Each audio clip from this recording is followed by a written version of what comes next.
पे है मायोपिया, यानी कि वो पेशेंट जिनका माइनस में नंबर आ रहा होता है। आम अल्फाज में हम इसे नियर साइटेडनेस भी कह रहे होते हैं। और जिन पेशेंट का वो मायोपिक पेशेंट होते हैं, और इसमें हमारे पास फॉर की जो विजन होती है वो ब्लर होती है।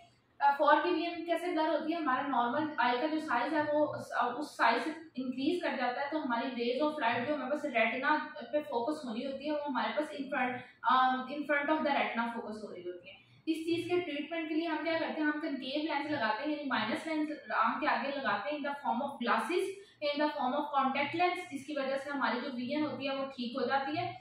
और इसमें हमने बेसिकली देखना क्या होता है कि हमारी आम हालात में हमें किस किस चीज़ों का ख्याल रखना है। अगर आपका माइनस का नंबर है तो आपने हर 6 मंथ के बाद आपका फॉलोअप लाजमी होना चाहिए। हर 6 मंथ के वक्फे के साथ अपना फॉलोअप कराएं। उसके अलावा अगर आपका नंबर -5 या -5 से ज़्यादा है तो आपका फंडस एग्जामिनेशन यानी पर्दे का मुआयना होना बहुत ज़रूरी है।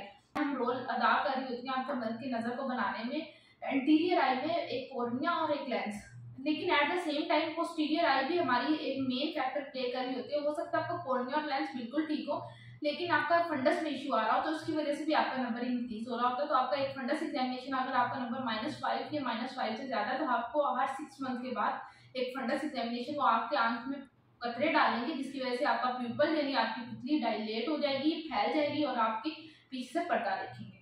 उसके अलावा आप नॉर्मली अपनी जो ग्लासेस बनवा रहे होते हैं उसमें आईपीडी एक चीज होती है, सेंट्रेशन होती है, उसका ख्याल रखना होता है। ये उन पेशेंट को ज्यादा अफेक्ट कर रही होती है जिनका नंबर फिर एट -5 या -5 से ज्यादा होता है। इनसे जो कम लेस नंबर वाले होते हैं उनके लिए भी इफेक्ट कर रही होती है, लेकिन क्योंकि वो शीशा कम मोटाई में थिकनेस उसकी कम होती है तो इसलिए एडजस्ट हो जाता है। लेकिन जैसे जैसे हमारा थिकनेस ज्यादा होती है, नंबर ज्यादा होता है, तो थिकनेस मायोपिक पेशेंट के लिए लेंस की जो थिकनेस होती है वो पेरिफ्री पे ज्यादा होने लग जाती है। इस पेरिफ्री पे जब थिकनेस ज्यादा होती है तो वहां पे हमारे पास एक वर्ड हम साइंटिफिकली यूज करते हैं, स्फेरिकल एब्रेजन्स, वो जनरेट होती है, जिसकी वजह से हमें पेरिफ्रीज में देखने में मसला होता है। तो हमने इस चीज से बचने के लिए हमने प्रॉपर अपनी सेंट्रेशन और आईपीडी की मेजरमेंट हमारा करना बहुत जरूरी है। और इसके अलावा आपने प्रॉपर हर 6 मंथ के बाद आपका एक चेकअप जरूर होना चाहिए, जिसमें आप अपने जो ग्लासेस का नंबर है उसको देखें कि अगर वो फ्रिक्वेंटली चेंज हो रहा है या आपका नंबर स्टेबल है। अगर तो स्टेबल है तो ठीक है, लेकिन अगर नंबर आपका चेंज हो रहा है तो आपको अपने किसी स्पेशलिस्ट आई डॉक्टर को दिखाने की जरूरत है। और एक इसमें मेन फैक्टर जो प्ले हो रहा होता है वो अगर आपकी आई अगर आप 20 ईयर्स पे पहुंच गए हैं या 22 ईयर्स के 20 to 22 ईयर्स पे आपका नंबर जो होता है वो स्टेबल हो जाता है और मोस्ट प्रॉब्ली उसके बाद आपका नंबर इंक्रीज नहीं कर रहा होता। तो अगर आपकी एज इस एज ग्रुप के दरमियान है तो फिर तो ठीक है, लेकिन अगर आप 20 ईयर से लेस हैं तो कोशिश करें कि हर 6 मंथ में आपका एक चेकअप आप अपना नंबर जरूर एवेलुएट कराएं।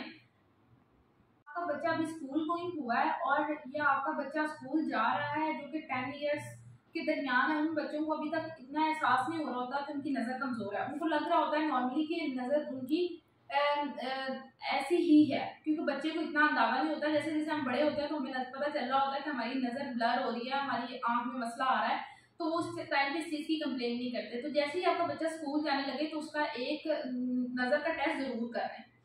और इसके अलावा अगर आपकी उम्र 18 साल से कम है तो कॉन्टैक्ट लेंस पहनने से परहेज करें। और इसके बाद भी अगर कॉन्टैक्ट लेंस अगर आपको पहनने हैं तो आप इवेंट्स या किसी स्पेशल ओकेजन्स में पहन लें, otherwise contact lens normal routine में पहनना इज नॉट हाइजेनिकली गुड और आपकी सेहत के लिए भी, आपकी आंख की सेहत के लिए भी वो अच्छे नहीं है।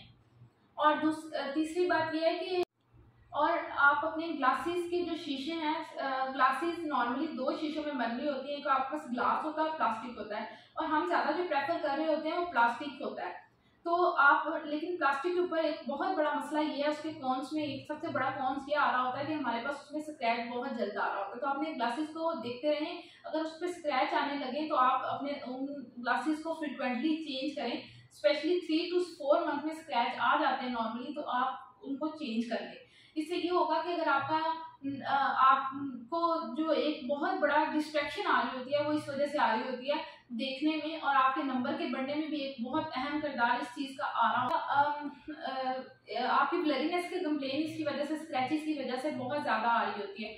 तो आप अपने बच्चे की जो ग्लासेस हैं वो चेंज करवाते रहें और उनका एक प्रॉपर ख्याल रखें, और जो ग्लासेस हैं उसको कभी भी टैप वाटर से ना धोएं। उसके लिए आप एक स्पेशल कपड़ा, फाइबर जो आपके ग्लासेस के अंदर आ रहा होता है, उससे साफ करें ग्लासेस को। और दूसरी बात यह है कि आप ग्लासेस को साफ करने के लिए किसी नरम कपड़े का इस्तेमाल करें, अगर आपके पास फाइबर अवेलेबल नहीं है ग्लासेस का तो।